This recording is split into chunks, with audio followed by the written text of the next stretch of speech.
Salut, bienvenue sur After Stade, votre rendez-vous football.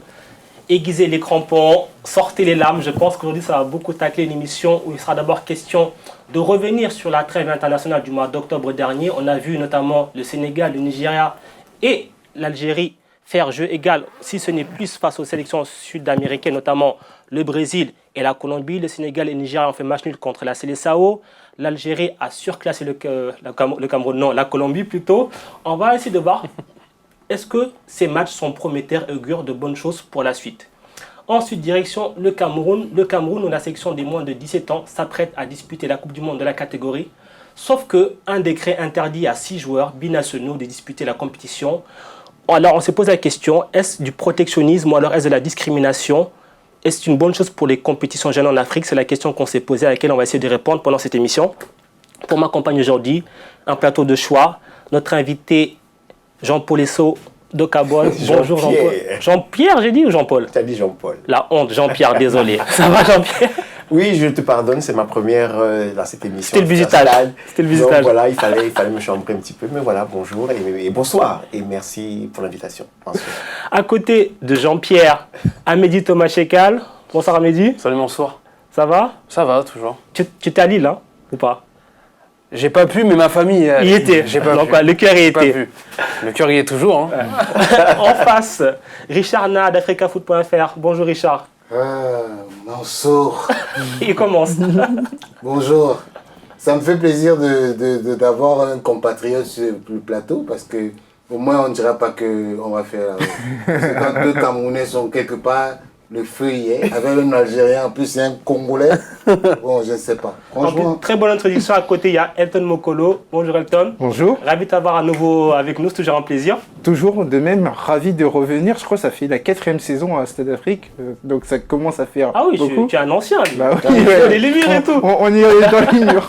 Alors monsieur, là, je disais en introduction, il y a eu ces matchs amicaux, cette trêve internationale. On rappelle juste les scores, Brésil-Sénégal un partout, Brésil-Nigeria un partout également, et Algérie-Colombie 3-0. On a eu de belles affiches pour une fois pour des matchs amicaux, parce que souvent on avait vu des matchs amicaux en banlieue parisienne, etc. C'est pas forcément, ça fait pas rêver. Là, pour le coup, en plus, ce qui est bien, c'est que les sélections africaines, elles ont tenu le choc à midi. Plus même que tenu le choc. Ouais, elles ont tenu le choc. Après, bon, chaque match a sa physionomie. Je sais pas. J'engage sur l'Algérie ou pas encore? Non, parce que je vois Richard, il est chaud déjà. Non, mais le Sénégal a pour moi un peu mal commencé sa rencontre, mais c'est bien repris.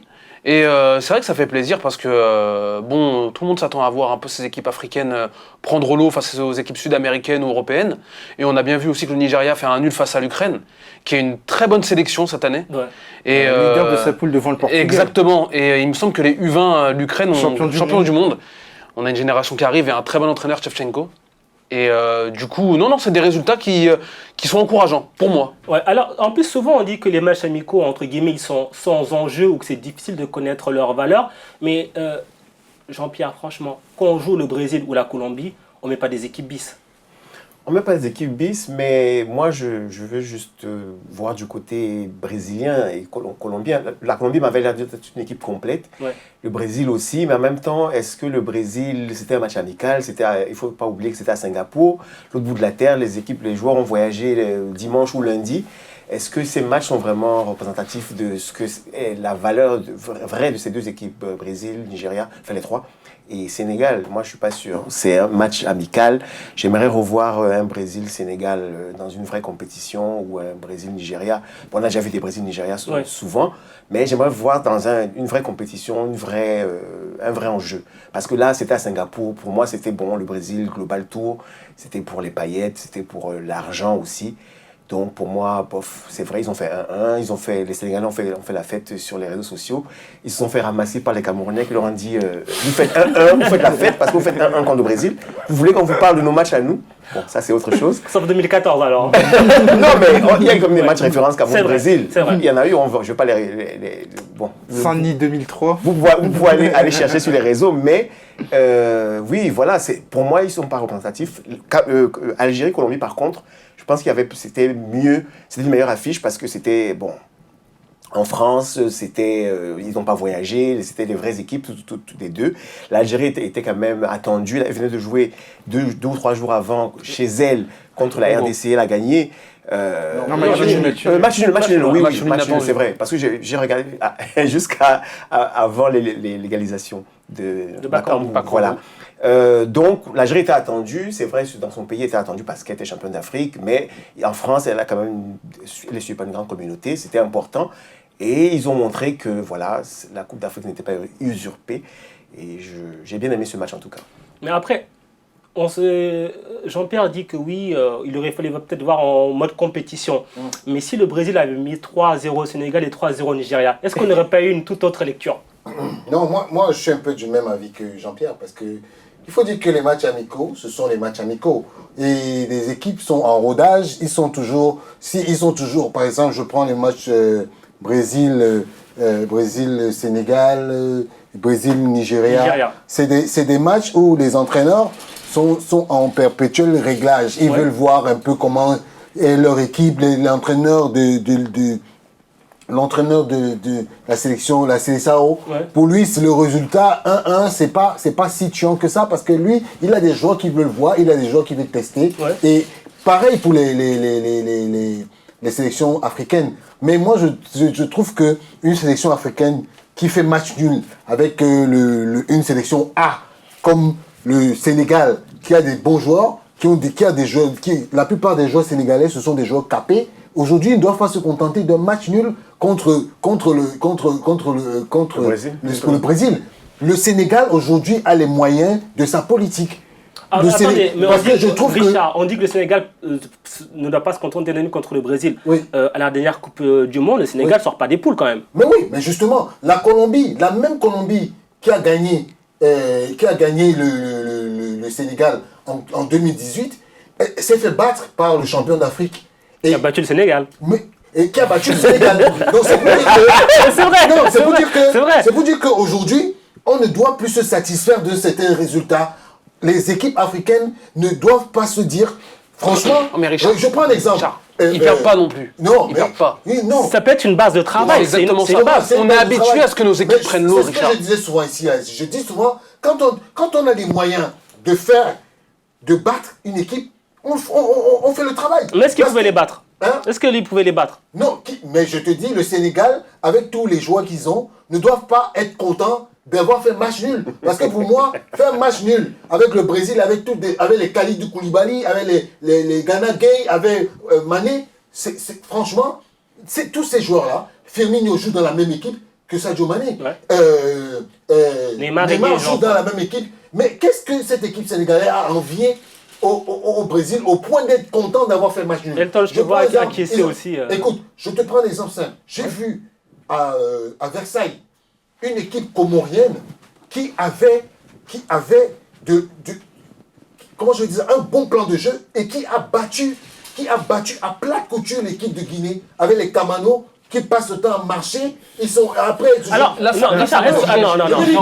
Si on veut seulement regarder. Le contexte il est différent. Non, c'est pas une question de contexte. Par rapport au Comore-Guinée, si c'est un contexte. Thomas, le contexte c'est quoi? Dis-moi. Parce que le contexte, c'est une équipe du Comore qui est qui est en train qui vient de naître. Sans manquer de respect, elle vient de naître. Oui. Tu as la Guinée qui est une équipe qui a vocation à devenir grande. Donc voilà, les Comores se sont dit nous n'avons rien à perdre. Oui. Sauf que le Sénégal sort d'une finale de Coupe d'Afrique, d'accord? Il y a un travail qui est fait depuis bien longtemps, et on va jouer une des meilleures équipes sud-américaines, d'accord? Et on a eu l'habitude de voir, pendant les grandes échéances, en Coupe du Monde, on a pu voir des équipes africaines qui généralement prenaient l'eau. Elles ne proposaient rien. Le Sénégal, tout le monde a été déçu lors du dernier mondial. Là, on voit une équipe du Sénégal qui ne perd pas. Alors certes, ce n'est pas comment dire une victoire. On ne peut pas forcément dire oui, ça y est, le Sénégal, ils sont très forts. Non, on ne peut pas faire de grosses analyses. À ce niveau, le Sénégal n'est plus à ce niveau où on doit se satisfaire d'un match nul. Richard, 2 secondes, je te coupe, on va quand même prendre l'avis d'Elton parce que sinon tu vas encore faire des monologues. Il y a plusieurs choses qui sont très intéressantes. Déjà, on va commencer brièvement par le côté sud-américain. Il faut savoir que côté sud-américain, au Brésil, il y a eu des critiques autour de ce match, à savoir qu'ils n'ont pas apprécié le fait qu'ils se fassent dominer physiquement et techniquement par le Sénégal. Dani Alves est monté au front, Thiago Silva est monté au front en disant que on est le Brésil, nous sommes champions d'Amérique, on ne peut pas fournir ce genre de prestations. Tite l'a répété en conférence de presse. Il ne faut pas oublier que le Brésil n'est plus qu'à 2 rassemblements de la prochaine Copa América qu'elle va défendre. Donc, match amicaux, oui, Mais attention, c'est-à-dire qu'on est dans une logique de travail, notamment sur l'intégration de Neymar dans le quatuor. Ensuite, on va revenir sur le côté africain, et on va aussi empiéter sur le débat futur. On a trop reproché aux équipes africaines, notamment lors des grandes échéances, d'être un peu trop respectueuses par rapport aux nations, parce qu'on est en train on les mythifier, c'est-à-dire on voit le Brésil, on voit l'Argentine, il y a une forme de respect qui t'amène à déjouer.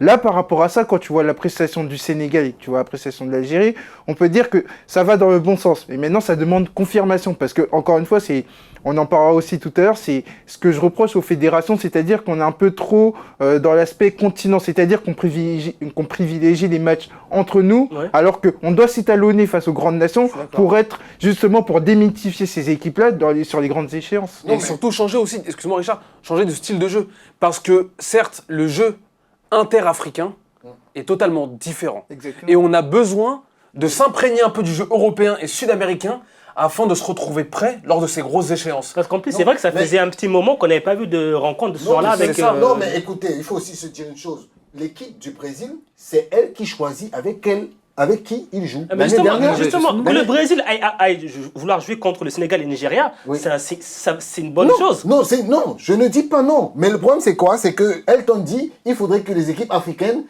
arrêtent de faire des matchs amicaux inter-africains. Tu sais pourquoi ça ne se passe pas comme ça? C'est parce que aucune équipe africaine aujourd'hui n'a de l'aura.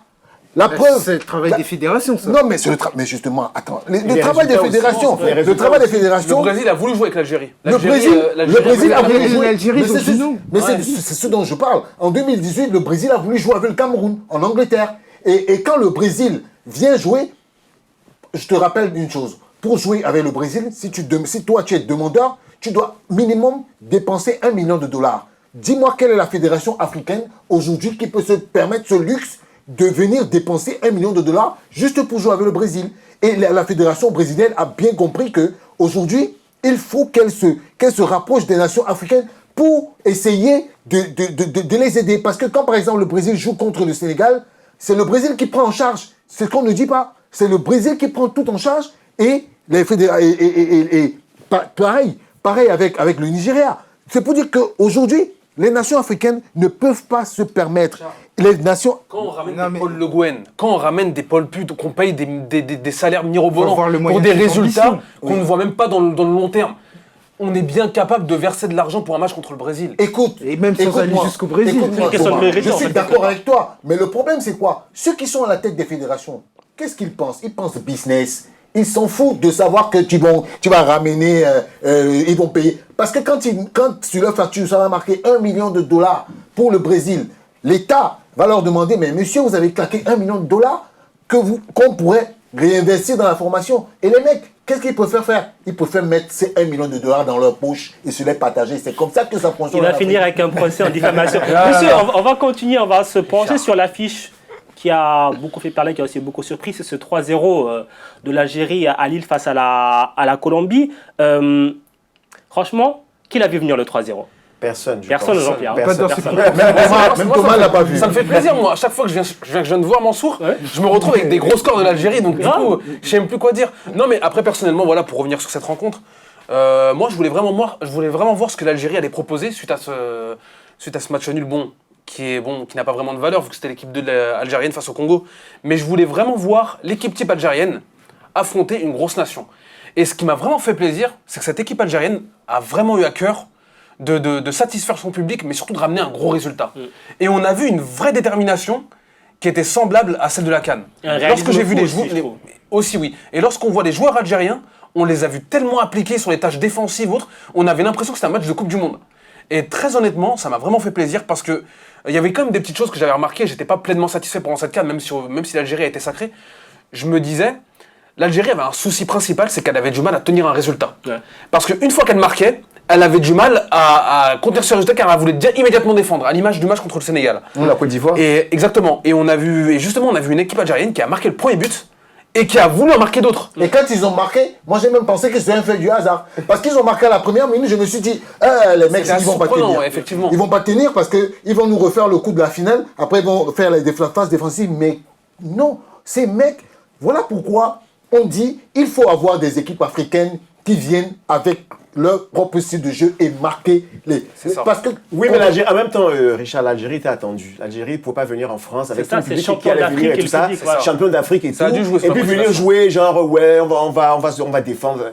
Chacun est venu pour dire je vais montrer que l'Algérie est champion d'Afrique. J'étais là, j'ai participé à la Coupe d'Afrique. Je veux le montrer à tout le monde, au monde entier. Peut-être tout le monde n'a pas vu la Coupe d'Afrique à la télé ou quoi, mais là on est en France, ça va être diffusé un peu partout.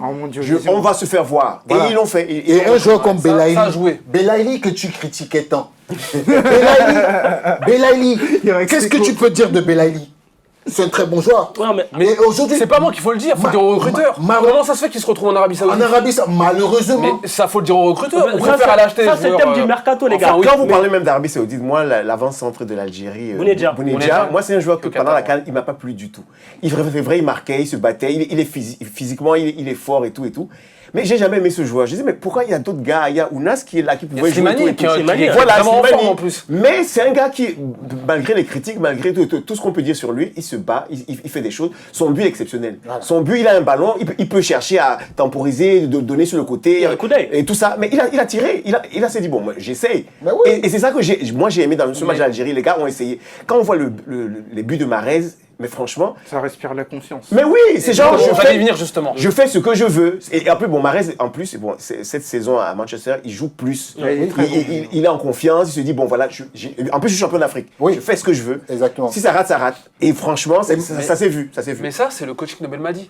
En fait, ça tombe très bien. J'allais y venir. J'allais y venir. C'est les bonnes transitions. Est-ce que tout ça, c'est pas l'effet Belmadi? On a préparé une petite infographie. Belmadi, depuis qu'il est à la tête de l'Algérie, c'est 19 matchs.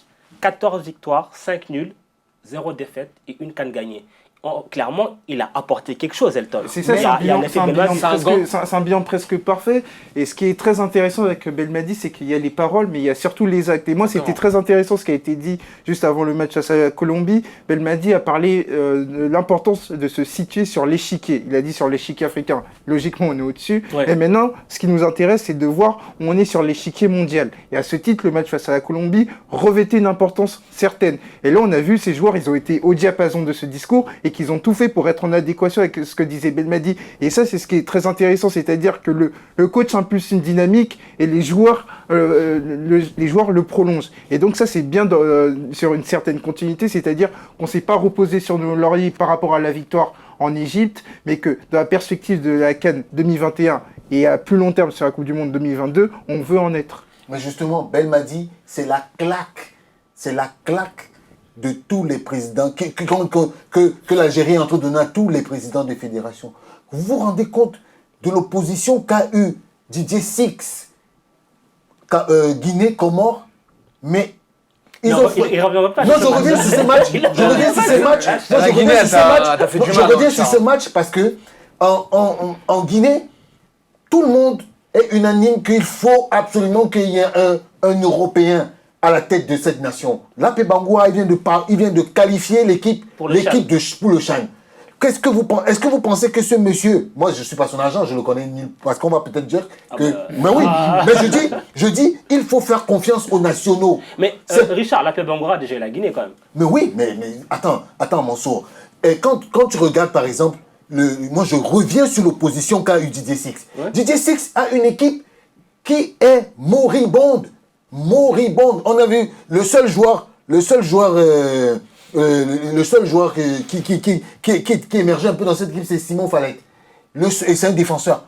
Le Pogba, je me suis demandé, mais attends, mais je rêve un peu. C'est le grand frère de Paul ou bien ils sont nés de la même mère parce que lui, il est transparent. Oui, mais et les filles se faisaient passer. Richard, tu ne peux pas parler comme ça de Didier Six et tout ça parce que Didier Six vient d'arriver dans ce pays. On va peut-être lui laisser un peu de temps. Il ne connaît pas les joueurs, il faut bien qu'il travaille. Et puis ça fait 4 ans qu'il était sans activité aussi. Voilà, mais justement, comment, je disais ça ici la dernière fois, comment on peut recruter un entraîneur qui a fait... C'est un autre problème, ça. Non, c'est pas notre problème.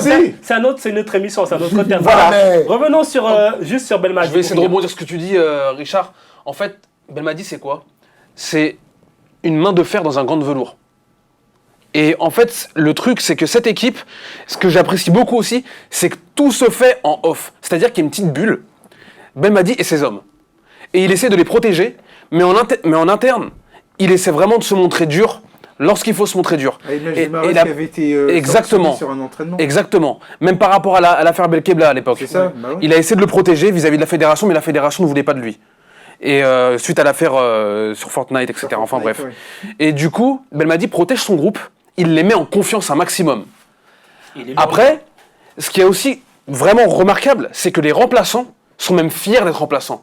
Ils savent très bien qu'ils n'ont pas encore la place d'être titulaires, mais qu'ils peuvent apporter cette pierre à l'édifice. Et du coup, on sent un groupe qui est totalement concerné par les matchs. Bon, on l'a vu lors du 3e match de groupe de la CAN avec les remplaçants qui ont Exactement. joué pleinement. Même s'ils n'ont pas vraiment le même niveau que les titulaires, on a pu le voir face au Congo, parce qu'il y a eu des prestations qui sont vraiment... Voilà, je suis désolé par exemple pour... comment il s'appelle le joueur qui joue en Angleterre? Après bon, c'était un match d'après-CAN aussi. Non, mais tu sais, je vais te dire, quand tu dis, Ben m'a dit c'est un gant de fer, moi je l'aime beaucoup parce qu'il est pragmatique. Il est pragmatique. Pendant la CAN, il a presque donné le 11 entrant du Sénégal. Tu sens que c'est un technicien. Pas que du Sénégal, de toutes les équipes. De toutes les équipes. Il respire le foot. Et moi, sur l'affaire du joueur de Lyon, là, Aouar, moi je l'aime beaucoup parce que aujourd'hui, les fédérations doivent arrêter de supplier les binationaux. C'est ça. Et il a été clair dessus, il a dit je n'en veux pas. Et aujourd'hui... Bon, il n'a pas vraiment dit ça, il a dit clairement, ceux qui veulent venir, qui viennent. Non mais pour avoir, on va pas les supplier. C'est exactement ça, mais il a raison. Mais oui. Il faut pas que les joueurs sentent qu'on les, comment dire, à l'image de Kamano par exemple, qu'on a pu dire en off, il faut pas que ces joueurs se sentent suppliés. Parce qu'ensuite ça va donner des cas comme le Kagoulam, qui ne voulait pas venir à la CAN pour pouvoir être en forme avec Naples, et maintenant il se retrouve avec une équipe algérienne championne d'Afrique. Exactement. Et il réclame à revenir. Et il dit non, ça se passe pas comme ça. Justement, ça se passe pas comme ça. C'est pour ça que je dis, il faudrait que... C'est les résultats qui parlent pour lui. À partir du moment où tu as un sélectionneur qui a des résultats, et il a une philosophie qui est ferme, tous ceux qui vont rentrer dans son moule doivent s'adapter à son moule. Et justement, c'est pour ça que quand parlons un peu de Kamano qui dit il va réfléchir. Ah, mais Richard, encore la Guinée. Non. Parce que moi, c'est des attitudes. Je sais pas ce que la fédération a fait. Qui m'horripilent parce que il faut savoir une chose. Quand on te demande de porter le maillot de ton équipe nationale, ça ne se négocie pas. Et en plus, il sort d'une rencontre où il a été quasiment nul. Il vient dire, bientôt je vais réfléchir si je dois encore revenir à l'équipe dans l'équipe guinéenne. Mais monsieur Kamano, ne revenez plus. Parce que même à Bordeaux, où vous jouez... Avant de finir ce thème, je me retourne vers Jean-Pierre. Alors là, on a vu que ces matchs amicaux, dont le jeu et les résultats, c'est intéressant. Maintenant, cette question, quand même, avant de finir, pourquoi est-ce que souvent ces équipes nationales, elles n'arrivent pas à rééditer ces performances lors des grandes compétitions? J'ai notamment en tête les 2 dernières Coupes du Monde. On a fait des petites statistiques, on va les voir. Franchement, c'est assez parlant. Mondial 2014, 5 équipes africaines, 17 matchs, 2 équipes en 8e de finale, 2 équipes éliminées, 3 victoires, 2 nuls, 11 défaites. C'est peu. Oui, c'est ce que j'ai dit tout à l'heure, à savoir qu'en préambule, on a des équipes qui sont parfois face aux gros nations très respectueuses. C'est-à-dire que voilà, on va avoir des grands joueurs et on va s'attendre à ce qu'ils nous mettent une dérouillée. Et de l'autre côté, on arrive avec des équipes qui, sur le plan tactique, ne sont pas suffisamment préparées. Et c'est pour ça que moi, je plaide pour que les équipes africaines affrontent d'autres nations dans le cadre des matchs amicaux pour pouvoir s'étalonner. C'est Gus Hiddink qui était sélectionneur de la Corée du Sud. En 2002, il disait la Corée du Sud en 98 est à la rue complète. Il a pris cette sélection-là, ils se sont étalonnés pendant 3 ans, ils prenaient des grosses valises, jusqu'au bout d'un moment, ils ont réussi à faire jeu égal petit à petit jusqu'à faire demi-finale en Coupe du Monde chez eux. Là, on doit les arbitres quand même. Oui, ça je pense que les Italiens l'ont encore en travers de la gorge. Mais ce que je veux dire par là, c'est dans la démarche que tu dois avoir, c'est-à-dire qu'à un moment donné, il n'y a pas de secret. C'est plus tu t'habitues à évoluer au très haut niveau, plus tu vas acquérir les codes et tu pourras répéter ça sur les grandes compétitions. On a quand même des joueurs qui sont au très haut niveau, qui jouent dans les top clubs. On a des joueurs. Ouais, mais c'est global. C'est global en fait. On a forcément des joueurs au plus haut niveau, que comme disait tout à l'heure Richard, c'est encore minoritaire. On a Neymar qui joue avec Gana Gueye et ainsi de suite. Mais il y a quelques années, c'était pas toujours le cas. Et par exemple, moi je me souviens de la Coupe du Monde 90, le Cameroun va avec une équipe pratiquement avec des amateurs, des gars qui jouent au Cameroun.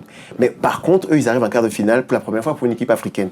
Donc le football, c'est vrai, il a évolué aujourd'hui, tout ça. Moi, je me rappelle l'arrivée de la Côte d'Ivoire en Coupe du Monde pour la première fois en 2006. Il arrive, il y a Drogba, il y a plein d'autres joueurs qui sont solides, qui jouent dans les grands championnats, mais ils sont éliminés. Ouais. Dès le deuxième match, ils sont éliminés. L'Argentine, ils jouent contre l'Argentine, ils tiennent. Mais le haut niveau ne ment pas. Moi, je ne crois pas que les équipes viennent quand même en disant « ouais, on les respecte ou quoi ». Il y a souvent aussi des circonstances avant les rassemblements de la Coupe du Monde qui parfois, les problèmes de primes du Togo en 2006, problèmes du Cameroun, à toutes les Coupes du Monde, ainsi de suite. Et donc, ils font que les changements d'entraîneur. Je me rappelle la Coupe du Monde 82, quand le Cameroun vivait pour la première fois, Cameroun est qualifié avec un entraîneur et on décide de changer, on appelle Jean Vincent. Le Côte d'Ivoire aussi en 2006 avec, comment il s'appelle encore Eriksson. Oui, non, Eriksson vient en 2010. Mais quand Jean Vincent vient en 82, il ne connaît pas le Cameroun, il n'est jamais venu en Afrique, il décide de changer le système du jeu camerounais qui était excellent pendant les éliminatoires. Le Cameroun a écrasé tout le monde aux éliminatoires. Il arrive, il décide de faire un 4-5-1 qu'on n'avait jamais joué comme ça d'habitude. Bref, il y a 3 matchs nuls, on ne se qualifie pas. Mais ça arrivait souvent comme ça avant les compétitions, qu'il y a eu des événements, je peux dire, extra-sportifs qui font que les équipes arrivent en Coupe du Monde et puis ça se passe mal. Le Sénégal qui arrive en Coupe du Monde, Aliou, s'il y a des problèmes avec certains joueurs et tout ça, il y a des petits problèmes en tout cas, avec Kalidou, avec Karambodj, ainsi de suite. On ne sait pas si Konaté va jouer ou il pas jouer. Le brassard aussi, Le brassard, tout ça. Donc forcément, comment vous voulez que les joueurs viennent sereinement en Coupe du Monde alors que les autres pays sont bons, ils sont préparés différemment. En tout cas, moins ces problèmes-là. Et voilà, forcément. Moi, je vois pas comment le Sénégal a pu perdre contre la Colombie. Moi, je comprends pas. C'est pour ça que tout à l'heure, tu parlais du joueur qui évolue au très haut niveau. Mais ça, c'est très bien, mais c'est marginal. Je veux dire par là, un Sadio Mané qui a le professionnalisme qui va avec, il peut pas tout faire non plus. C'est-à-dire que cette idée de professionnalisme, cette idée de rigueur, elle doit être partagée par tout un staff et par tout le groupe. Pour que justement, il y ait cette émulation qui te permette d'arriver sur une compétition internationale et te dire nous sommes cette équipe-là et nous allons vous démontrer ce qu'on sait faire. Et l'entraîneur aussi, si je peux me permettre, l'entraîneur a aussi une grande part de responsabilité. Aussi. Parce que pour rester sur le cas de l'Algérie par exemple, avec Saaden, lorsqu'il y a le grand retour pendant la Coupe du Monde, on voit une équipe algérienne petit bras, qui arrive à la Coupe du Monde, qui a un peu... c'était la 2010, c'est ça. 2010. La 2010, on voit une équipe algérienne qui se dit, voilà, on est qualifié, comme si c'était un peu... c'était le but, c'est de se qualifier. Et Saaden était vraiment à cette image-là. Et dans leur tête, les joueurs, on avait l'impression que c'était un peu David Douillet face à Balagaï 2, tu vois le truc. On arrive en 2014 avec Vajda Ilodzic, qui est réputé pour être un coach avec une certaine poigne, qui vraiment met en confiance les joueurs, qui leur dit, écoutez les gars, on arrive dans ce mondial, on va pas s'afficher. On va essayer de faire quelque chose. Résultat, ils arrivent en 8e de finale et perdent seulement 2-1 face aux futurs champions du monde. Et c'était un grand match en plus. Exactement. C'est vrai que c'est une autre problématique. Et c'est une philosophie pour moi. C'est une philosophie. Tu fais bien de dire ça parce que très souvent, comme on sait qu'il y a moins de nations africaines lors du mondial, parfois ces qualifications ont une dimension historique. C'est-à-dire qu'à partir du moment où il y a une dimension historique, pour beaucoup, ça va être une fin en soi, alors que justement, ça doit être le début d'une nouvelle aventure. Exactement. Et ça, ils n'arrivent pas à passer ce que tu viens de dire, c'est très intéressant. Et puis, je veux rebondir à ton propos sur l'Algérie 2010. L'Algérie, en fait, a joué sa Coupe du Monde contre l'Égypte aux éliminatoires. C'est vrai. C'est ça. Il y a eu tellement de tensions autour de ce match. L'euphorie et tout s'est concentré là. Et je pense qu'après, c'est vrai qu'il y a eu la Coupe d'Afrique aussi en Angola, tout ça, qui était pas mal. Il y a eu le match contre la Côte d'Ivoire qui était un match. C'est 2010. Le 3-2, oui. 3-2 contre la Côte d'Ivoire. Voilà, il y a eu ça. Mais pour moi, quand même, le fait d'avoir éliminé l'Égypte pour l'Algérie, c'était quelque chose d'énorme. Et après, arriver en Afrique du Sud, voilà, il y avait un match contre l'Angleterre qui était un pauvre match. 0-0, oui. Exactement. Voilà. Djibour tape la transversale d'ailleurs.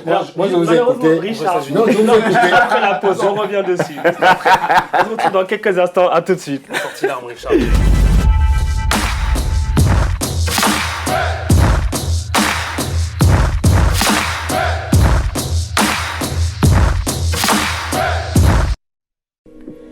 Bonne nouvelle pour tous les passionnés de sport, l'application Stade Afrique est enfin disponible.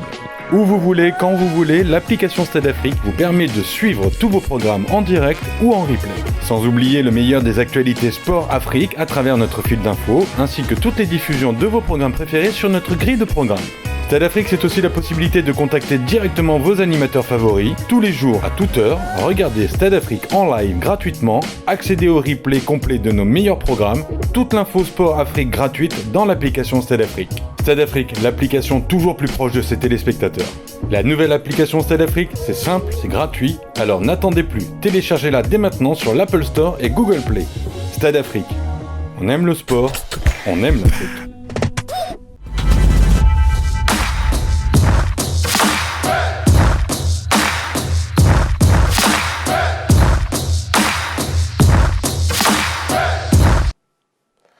After Stade, deuxième partie, toujours accompagné de mes invités Jean-Pierre Esso, Amédi Thomas Chekal, Richard Naha et Elton Mokolo. Malheureusement, Richard, on va devoir passer à la deuxième partie. Je pense aussi qu'il y aura beaucoup de choses à dire avec la Coupe du Monde des moins de 17 ans.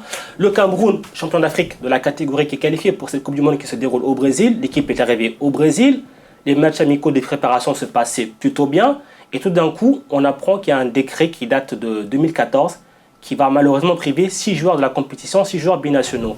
Alors, Jean-Pierre, moi, c'est un décret que j'ai découvert dans la presse, comme ça, notamment camerounaise. Ça me paraît assez dingue quand même, un truc comme ça puisse exister.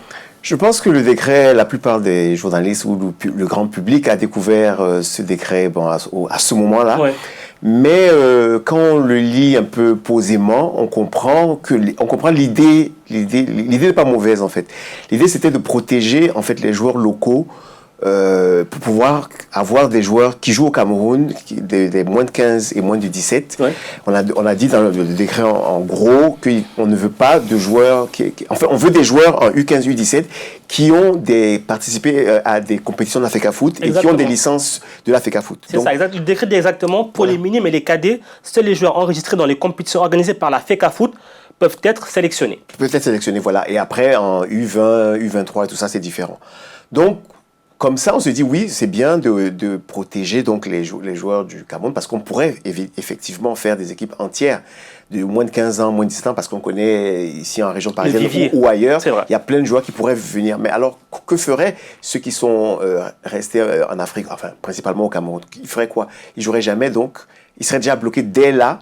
Dès les moins de 15, moins de 17, il n'y aurait donc plus jamais de joueurs locaux. C'est un peu difficile. Donc il y a eu ce décret qui a été signé par le président de la République en septembre 2014, donc après la Coupe du Monde. C'est vrai qu'il y avait eu des problèmes en 2014 au moment de la Coupe du Monde, donc il y a eu des réformes et tout ça. Mais ça a été passé plus ou moins inaperçu parce qu'on n'en a jamais parlé au moment des éliminatoires de la Coupe du Monde cadette et junior. Cadette et junior. Et même de la CAN là qui s'est déroulée. Voilà, en 2015 et en 2017, j'ai jamais entendu parler de ça et c'est là que ça arrive. Bon, c'est un peu malheureux pour ces 6 joueurs qui sont venus, qui ont participé au dernier stage, parce que les stages ont commencé depuis très très longtemps, avec Thomas Libi qui a plus ou moins gardé son groupe, qui avait joué d'abord la Coupe de l'UNIFA qui qualifiait le Cameroun pour la CAN 2017, des U17, 2019 pardon, U17. En Tanzanie. Et ils ont gagné le tournoi là-bas, tout ça. Bon, c'est sûr qu'on ne va jamais garder de toute façon toute une équipe même si elle a gagné un tournoi, il y a 2-3 joueurs qui ne sont pas là, qui ont été à la Coupe d'Afrique. Mais on a porté ces joueurs-là. On a dit, bon, Étienne Eto'o, qui est capitaine de l'équipe de Majorque, on a commencé à parler de lui. Avant cette Coupe d'Afrique, moi, j'avais jamais entendu parler. Enfin, on savait qu'il jouait, le fils d'Eto'o jouait quelque part. Mais lui, comme le fils de Bill Chateau, Enzo Chateau, on n'avait jamais entendu parler de lui. Barel Fotso, par contre, qui est à la Roma, il est un peu actif sur les réseaux sociaux. Moi, j'ai entendu parler de lui, par exemple, sur une page internet qui s'appelle emle.net, qui parlait souvent de lui. Il disait, voilà, il fait ci, il fait ça. Il a fait des directs il y a quelques mois. On savait qu'il y avait un joueur comme ça, mais bon, il n'avait jamais été pressenti pour l'équipe U17 camerounaise. Mais bon, on a dit, bon, pourquoi pas, c'est des joueurs qui peuvent aider. Ouais. Et quand ce décret donc apparaît, quand les gens disent que, mais faites attention, il y a un décret qui interdit à ces gars de venir. Bon, on le lit, les joueurs viennent quand même au dernier stage, le stage en Turquie pour certains, et après le dernier stage au Brésil. Bon, c'est un peu difficile pour l'entraîneur, parce qu'il se dit, je fais quoi? Je fais jouer ces joueurs malgré tout, il y a un décret présidentiel. Et Thomas Libi s'est dit, bon, je vais me protéger. Thomas Libi, c'est l'entraîneur de l'U17. En fait, ce qui est assez incroyable, excuse-moi de te couper, c'est que visiblement, le président de la fédération aurait donné l'aval à son entraîneur. Non, tu ne dois pas faire attention à ce décret. Parce que Thomas Libi et on verra. Oui. Et finalement, on lui a dit Thomas non. Libi, justement, la semaine dernière, en fait. donc, écrit un courrier parce qu'il s'est dit, bon, je vais quand même me protéger. Il y a dans le règlement de la FECAFOOT, on dit quand même que les joueurs et les entraîneurs doivent respecter, au-delà des recommandations de la FECAFOOT, doivent respecter la constitution camerounaise et les lois du pays. Donc, il se dit, bon, il y a une loi du pays présidentielle qui dit que je ne peux pas amener ces joueurs. Mais est-ce que je les amène quand même? Donc, il s'est protégé, il a écrit un courrier qu'il a envoyé. On l'a lu sur les réseaux, son président de la fédération répond. Donc, en tout cas, il n'y a pas de problème, fais-le. Mais derrière, le président de la fédération, Seydou Mbonjoya, envoie un courrier au ministère des Sports pour dire, bon voilà, il faudrait une dérogation pour que ces gars puissent jouer, tout ça. Et on a vu dans la correspondance du ministre qui dit, ok, je vois votre courrier, ce serait bien pour l'équipe et tout, mais c'est quand même un petit peu tard. C'est un petit peu tard. Je pense que tu pourras retrouver ce courrier, tu pourrais peut-être du coup, quand même, ça fait un peu tâche, entre guillemets, le fait de voir qu'au final, on s'y prend encore au dernier moment. On disait tout à l'heure, justement, pourquoi est-ce que les équipes africaines ne brillent pas dans les grandes compétitions? C'est ce genre de petits détails aussi, quelque part, non? Voilà. Mansour, moi j'ai écouté attentivement. Pour une fois. Jean-Pierre Esso, parce que moi, je trouve qu'il a bien relaté les faits, mais il n'a pas voulu être méchant. Parce que moi, je ne vais pas être. Moi, je vais parler c'est un règlement de compte. C'est un règlement de compte. Cette histoire de décret, c'est un règlement de compte entre des gens à la Fédé qui sont fâchés parce que, pas la Fédé, il y a des gens qui ont perdu les élections, ils sont contre la FECAFOOT, parce qu'il faut bien suivre le parallèle. Le fils de Samuel Eto'o est dans la liste des joueurs qui doivent être dans cette sélection. Samuel Eto'o ce sont les ennemis de Samuel Eto'o qui ont ressorti ce décret. Parce que son fils est dans la sélection, il faut humilier Samuel Eto'o parce que Samuel Eto'o leur a empêché certaines personnes qui avaient des ambitions à la fédération d'être là.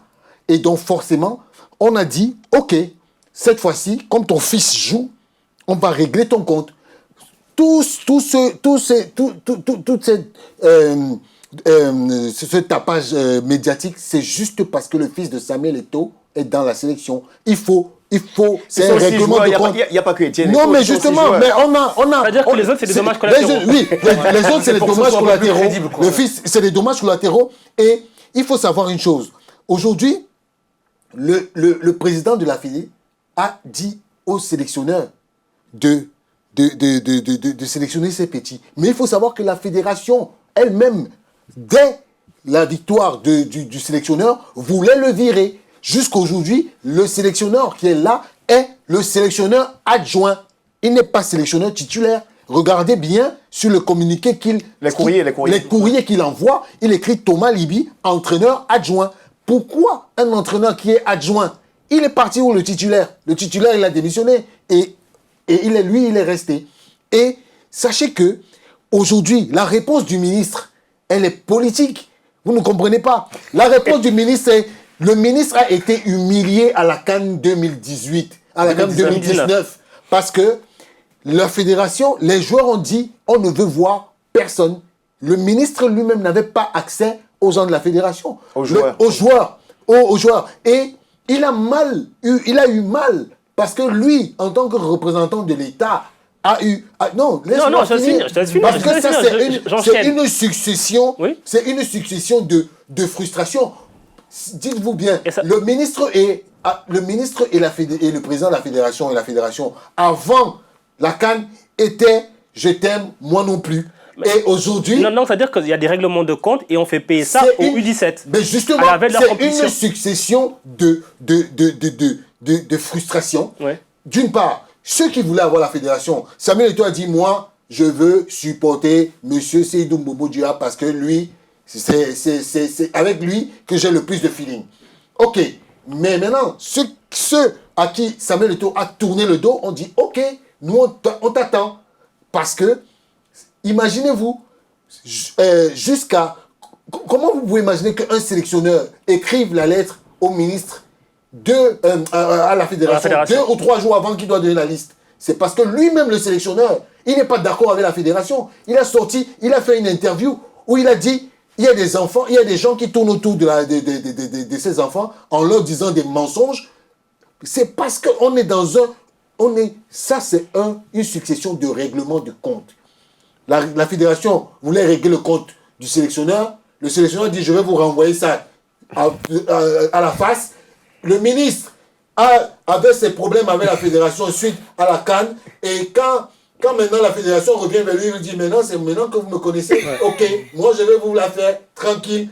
Ok, vous là, Non, le ministre a été poli dans le courrier. Il a dit, voilà, vous m'écrivez, tout ça, mais dites-vous bien que le délai est quand même assez court. Ouais. Je vais quand même transmettre à la haute hiérarchie. Monsieur Jean-Pierre, c'est la politique. Mais c'est un petit peu tard. Donc, on va faire comme... Donc, ces enfants sont victimes d'une suite de règlements de compte. Et ça, je suis persuadé que si le fils de Samuel Eto'o n'était pas dans cette sélection, c'est politique. Ça n'aurait pas eu l'effet que ça a eu. Mais au-delà du règlement de compte, il y a quand même un décret présidentiel qui existait avant l'arrivée du fils d'Eto'o en sélection. Et du coup, on s'est quand même posé la question, on a fait un grand sondage sur les différents réseaux sociaux avec la question très simple, est-ce que les gens seraient plutôt d'accord avec cette mesure entre guillemets protectionniste pour protéger les catégories de jeunes?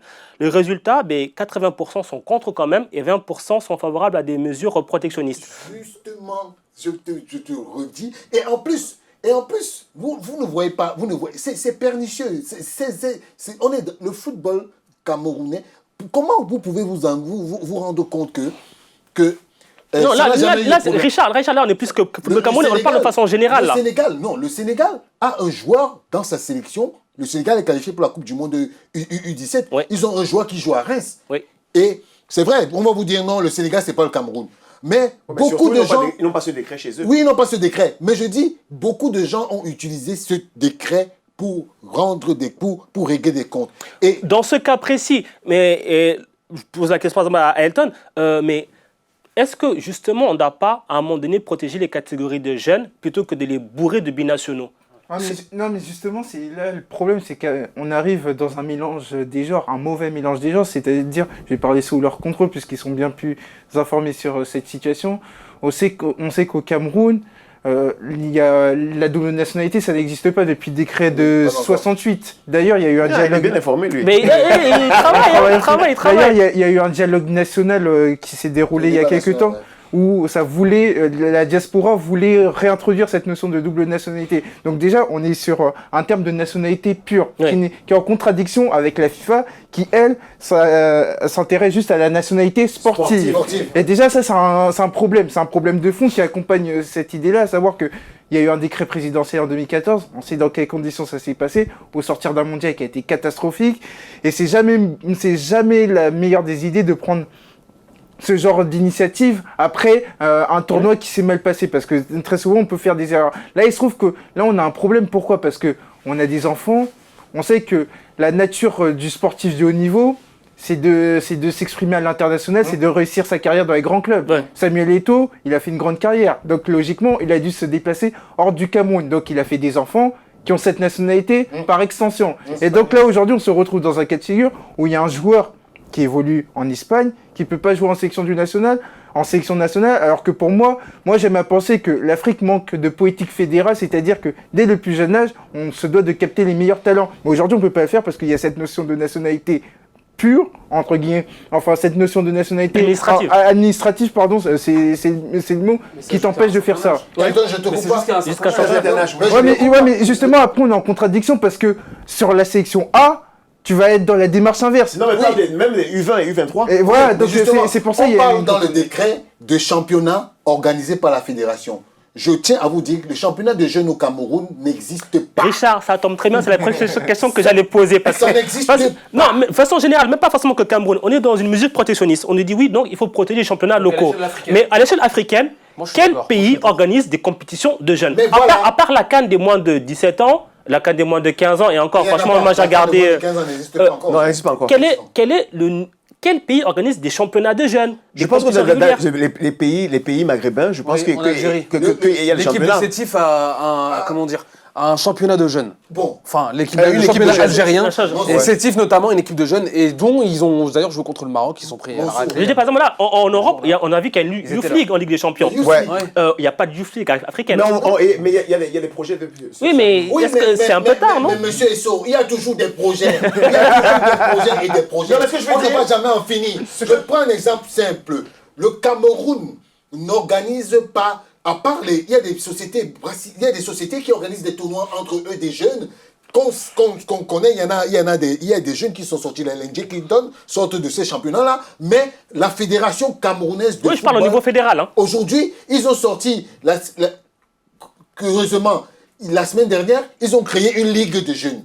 Mais je peux vous rappeler une chose, tous ceux qui ont été à la gestion du football camerounais, on a créé toujours, toutes les fédérations, tous les comités exécutifs qui sont passés, ils ont toujours créé des ligues. Mais je vous rassure que la FIFA donne l'argent. Mais si vous voyez ce qu'on fait de cet argent, les gens qui sont présidents des commissions de football jeunes, quand on leur donne l'argent, mais je vous rassure que ça va dans les constructions des maisons, des palaces. C'est incroyable. Mais après, dans l'idée, dans ce que Mansour a évoqué, Oui. moi je trouve que c'est quelque chose de très positif. Mais oui. Pourquoi, Richard? Au bout d'un certain moment, Oui. si on n'a rien pour promouvoir nos jeunes, parce qu'il ne faut pas croire, c'est pas tous les clubs européens qui ramènent des émissaires en Afrique, etc. Il faut bien qu'on utilise ces compétitions de Coupe du Monde, ces coupes internationales ou locales, il faut bien qu'on les utilise pour aussi pouvoir promouvoir nos talents. Parce que sinon, comment ils vont éclore? Comment, je sais pas moi, comment le fils d'Edo, par exemple, bon, qui est Maillard, mais comment est-ce qu'un joueur lambda qui va peut-être jouer cette Coupe Voilà, du exactement. Monde, Je prends un exemple. comment il pourra atterrir un en Europe? joueur qui joue au Bénin ou au Togo, qui a 15 ans, 16 ans, 17 ans. Oui. S'il n'y a pas de championnat de jeunes, Oui. il est obligé d'attendre de pouvoir jouer dans le championnat national. Bien À sûr. quel âge? Est-ce qu'il aura sa chance? Et il sera même pas sûr Il d'être sera même pas sûr. C'est ça que je veux dire Il par là. faut poser la c'est ça. question à ceux qui ont des fédérations. Tu parles de fédération béninoise. Mais posez la question au président de la fédération béninoise, qu'est-ce qu'il va vous répondre? Il va vous dire, nous, le comité exécutif de la fédération béninoise, on pense au football jeune, on va faire ceci, on va faire cela, ils vont créer des commissions. Quand ils vont créer des commissions, au moment donné où il va falloir qu'on donne l'argent, ils vont donner l'argent, et c'est vrai qu'ils les financent. Hein. Mais maintenant, le problème, c'est quoi? L'exécution. Quand on vous dit, par exemple que il y a des écoles de foot, au lieu de les encourager, qu'est-ce qui se passe? C'est que les ligues départementales viennent dire au président de club, oh, vous qui avez les centres de formation, vous devez payer des taxes. Quand vous ne payez pas les taxes, qu'est-ce qu'on fait? On vous ferme. On vous dit non, on envoie les communicants aux parents en disant la ligue départementale de telle région dit que tel centre de formation n'a pas rempli les formalités d'inscription auprès de la fédération, donc n'envoyez pas vos enfants là-bas. Mais du coup, quelle serait la solution? Moi, en tout cas, ce que je veux compléter dans ce débat, c'est que Richard vient de nous dire que, et puis je l'ai lu aussi, qu'au Cameroun, on vient donc de créer une ligue de football jeune, une ligue qui sera donc séparée de la ligue normale camerounaise. On a même créé une ligue du football féminin. Donc, c'est vrai, c'est peut-être trop tard. Peut-être c'est le scandale de cette affaire des U17 exclus, tout ça qui a peut-être précipité la création d'une vraie ligue à part, avec un président qui s'appelle Gilbert Kadji. Il sera accompagné de personnes qui travaillent vraiment dans le football de jeunes, comme Eugène Ekeke, comme Flaubert Nono qui gère un centre de formation privé de football de jeunes. Donc, ce sont des gens qui connaissent le football de jeunes. Donc, je pense que c'est des gens sérieux qui vont travailler en collaboration avec monsieur Kadji pour faire quelque chose d'important, d'intéressant avec les jeunes. C'est vrai, on a dit qu'il n'y a pas de championnat. Il y en aura un maintenant. On va leur donner le bénéfice du doute parce que, bon, c'est vrai, il a fallu ce scandale pour éliminer ces pauvres 6 joueurs qui sont d'ailleurs encore au Brésil pour l'instant. D'ailleurs, il y a le fils Chateau qui a été dans la foulée appelé par l'équipe. Non, c'est pas le même. C'est l'autre. C'est son petit frère. Son petit frère qui Ils sont très talentueux dans la famille. Qui s'appelle Ryan. Non, mais Enzo est né en 2000. Alors, juste une question comme ça. Supposons que, d'ailleurs, ça peut être un cas pour plein de pays. On a un joueur comme ça qui est dans des catégories jeunes, il dit, finalement, tu ne peux pas jouer à la Coupe du Monde. Supposons que ce jeune-là, il se dit, ok, il a cette frustration quand même, parce qu'honnêtement, c'est une frustration. Bien sûr. Il continue sa carrière, et après, il est appelé par une sélection européenne. Il fait une compétition. C'est pas grave parce que c'est des cas qu'on a connus. Mais après, on va passer sur cette truc-là. Laissez-moi finir. Laissez-moi finir. Après, est-ce qu'on va pas dire. En sélection junior allemande. Après, est-ce qu'on va pas dire on l'a perdu? Est-ce qu'on va pas dire est-ce qu'on l'a perdu? Mais justement, il a joué de jeunes en Allemagne. Moi, j'ai posé la question aux gens en disant, mais aujourd'hui, on a frustré ces enfants. Ok? Est-ce que vous imaginez leur état psychologique actuellement? On a préféré pour des règlements de compte, frustrer des enfants qui demain ne vont plus avoir envie de venir. On reproche aux seniors de réfléchir avant d'arriver en sélection. Et c'est parfait, c'est la question internaute d'Ali Sissoko qui nous dit ceci. Si c'est pour les interdire en sélection jeune, donc les jeunes binationaux, pourquoi après faire le forcing pour les récupérer en équipe senior? Voilà. Oui, mais en même temps, ouais, c'est un paradoxe. C'est un paradoxe. C'est un paradoxe. Mais Mansour, mets-toi, ou alors ceux qui nous regardent, mettez-vous à la place de Thomas Liby, qui est l'entraîneur. Vous voulez qu'il aille à l'encontre d'un décret présidentiel? Non, lui ne peut pas. Lui ne peut pas. Après se retrouver seul à la fin. Lui ne peut pas. Mansour, parlons de Thomas Liby. Moi, je suis contre Thomas Liby. Pourquoi? Parce que tu ne peux pas dire, on te dit, ok, on t'impose des enfants, parce qu'il dit qu'on lui a imposé ses enfants. Ouais. Il accepte d'être avec ses enfants, il les fait jouer même. Les matchs, puisque le fils de Eto'o a marqué des buts en match préparatoire, de préparatoire, il les intègre pour venir après poser la question au ministre. Mais monsieur Thomas Liby, vous êtes responsable de cette sélection, vous dites, je n'en veux pas.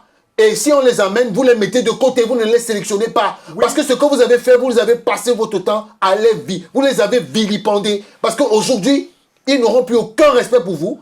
Parce que vous leur avez manqué de respect. Alors, on va finir rapidement. Jean-Pierre. Ce que je voulais dire, c'est que Thomas Liby, il était quand même dans une position inconfortable. Tu l'as dit tout à l'heure, depuis plusieurs mois, il était sur un siège éjectable. On voulait l'écarter. Il y a eu des manœuvres et tout ça, ça n'a pas réussi. Il est resté en poste. Donc voilà, on lui impose des joueurs. C'est un peu difficile de dire que non, j'en veux pas, parce qu'il a aussi envie d'aller en Coupe du Monde. Il a préparé un groupe. Et avoir un groupe performant aussi. Qui était à l'UNIFA, qui a gagné en Tanzanie. Il se dit, j'ai envie d'aller en Coupe du Monde. On veut m'écarter à la dernière minute, comme c'est arrivé à plusieurs sélectionneurs, de qualifier une équipe et de se faire éjecter. Donc il a voulu aussi garder sa place. Malheureusement, il y a des forces un peu plus solides que lui qui ont manœuvré. Bon, c'est pas ça le problème. Mais tu disais tout à l'heure, et à juste titre, que les joueurs seront frustrés et tout. Bon, on a vu aujourd'hui sur les réseaux sociaux, je ne sais pas si c'est vraiment le petit Eto'o qui a écrit ce courrier, mais il a écrit un courrier pour dire que voilà, j'ai été écarté, tout ça, mais je suis un peu frustré, mais c'est pas grave, j'attendrai, je vais travailler pour pouvoir, en tout cas, il y a un courrier il faut que vous le lirez, mais il dit, en plus il dit dans son courrier qu'on a couru pour faire son passeport camerounais et tout ça, parce qu'il n'en avait pas, et tout, il explique la situation, mais pour moi, il a pris fair play. Il a pris fair play pourquoi? Parce que derrière, il y a des gens comme son papa, avec qui je ne suis même pas forcément d'accord, qui lui ont dit, voilà, prends la chose de façon sportive. Aujourd'hui, on demande à des enfants de 17 ans, de moins de 17 ans, de faire la morale. Parce que si vous regardez très bien les lettres qu'ils ont écrites, ce sont des lettres qui sont vraiment réfléchies et qui donnent même des leçons aux sélectionneurs. Bien sûr, parce que on l'attend au tournant, ce monsieur Liby-là. Parce qu'il joue lundi contre le Tadjikistan. J'espère qu'il ne va pas manger à la sauce tadjikistanaise. Les Tadjiks sont encore problème. Juste alors, monsieur, on finit rapidement parce qu'on n'a plus beaucoup de temps. Là, on était tout à l'heure en train de parler des compétitions jeunes. On dit qu'on a très peu en Afrique. Vous y croyez à leur essor ou pas? Déjà, s'il y a des problèmes avec les adultes, avec les pros, je me demande si ça va bien se passer avec les jeunes. Ouais, sur un truc plus confidentiel. En plus, oui, c'est ça. Je pense que ça devra prendre du temps en plus pour que ce soit vraiment solide. Et moi, personnellement, je vois pas. Je suis pessimiste un peu sur la longévité de cette chose. Une politique fédérale et des trucs qui marchent dans les catégories jeunes, ça ne marche pas sur 1 ou 2 ans, ça marche sur 10-15 ans. C'est des trucs qui s'engagent sur le long terme. Voilà. Et pour que ça s'engage sur le long terme, il faut de la stabilité. Quand tu dis stabilité dans les politiques, enfin dans les fédérations sportives africaines... Je peux te confirmer que le sélectionneur là, que le Cameroun gagne ou pas, il sera viré. Jean-Pierre, le mot de la fin. Moi, ce que je veux dire, c'est que la compétition des jeunes, c'est pas, on ne les découvre pas aujourd'hui en Afrique. Ouais. Je veux dire, il y a une vingtaine, trentaine d'années au Cameroun, toutes les équipes, tous les clubs du championnat avaient une équipe junior.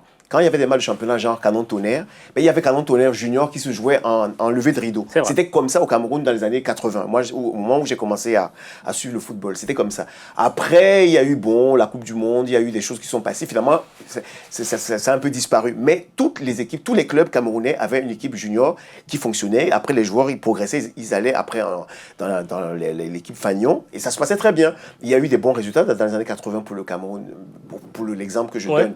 Mais ça s'est perdu un peu, tout ça. Les équipes, le Cameroun n'a pas souvent fait des grandes compétitions africaines en junior ou en cadet. Le Cameroun a été en Coupe du Monde junior, c'est vrai, en 2011. 97. En 2011 pour la dernière fois. Non, pas 97. 2011 pour la dernière fois. Les cadets les plus connus, les 2017, qui étaient en Coupe du Monde, comme ceux qui vont aller cette année, c'était l'équipe de 2003, avec Alexandre Song, Stéphane Biya, non, Koulou n'était pas là. Mbia, Nkoulou, non, pas bien Song. Pas Koulou. Song, Alexandre, et puis quelques autres. Landry Nguemo, c'est pour les plus connus.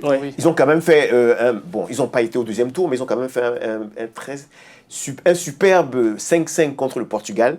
Ils ont été menés 5-0. Et ils sont revenus à 5-5 à la dernière minute, avec un coup franc à la dernière minute de Stéphane Biya. Donc, c'était des équipes aussi qui étaient... Biya était encore au Cameroun, mais un gars comme Alex était déjà en France. Landry Nguemo était déjà à Nancy. Donc, c'était des gars... Bon, il n'y a pas de règlement, mais... Voilà, c'est ce que Nguemo était en formation à Nancy. Il passait même son bac cette année-là. Il a dû même passer son bac en septembre parce qu'il a dû aller à la Coupe du Monde. Donc, il n'a pas pu passer son bac normalement et tout ça. Donc, à cette époque-là, c'était des gars qui n'avaient pas des licences de l'Africa Foot, mais qui jouent en Europe, mais qui ont été à la Coupe du Monde. Vous voyez donc que je suis en train de dire qu'ils sont victimes d'une machination et d'un règlement. Il voulait absolument le mot de la fin. Oui. En tout cas, championnat des jeunes, il y a encore du boulot en Afrique. Malheureusement, on a l'impression que c'est la conclusion de beaucoup de nos émissions ici, mais en tout cas, il faut travailler, il faudra encore beaucoup travailler. Messieurs, merci de votre participation. Et nous, on se retrouve lundi prochain, même lieu, même heure. D'ici là, il y a l'application Stade Afrique, il y a tous les replays. Allez-y, donnez votre avis, notez-nous. Aussi, rendez-vous sur les réseaux sociaux. Allez, ciao, ciao, bonne soirée à tous.